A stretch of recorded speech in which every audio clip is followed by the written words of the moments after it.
ഖുർആൻ പറഞ്ഞത് നമുക്കിപ്പോൾ എന്താണോ നമ്മുടെ കയ്യിലുള്ളത്, ഇപ്പം നമ്മുടെ കയ്യിലുള്ളത് ഒരു കാലത്ത് നമ്മൾ പ്രാർത്ഥിച്ചതാണ്, ഒരു കാലത്ത് പ്രാർത്ഥിച്ച സാധനമാണ് ഇപ്പം കയ്യിലുള്ളത്.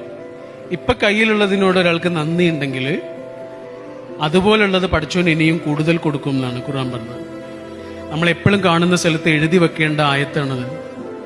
ലഇൻ ശക്കർത്തും ലഅസീദന്നകും. ഫുൾ A+ നേടിയ മാർക്ക് ലിസ്റ്റുമായി നിൽക്കുന്ന കുട്ടിയോട് പറഞ്ഞു കൊടുക്കണം, ലഇൻ ശക്കർത്തും ലഅസീദന്നകും.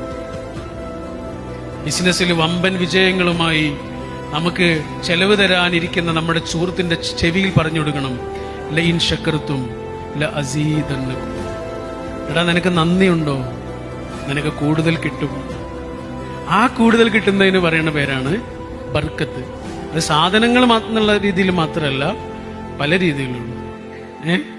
മനസ്സമാധാനമടക്കം ബർക്കത്തിന് അങ്ങനെ കൂടി അർത്ഥമുണ്ട്. മനസ്സമാധാനമുണ്ട്.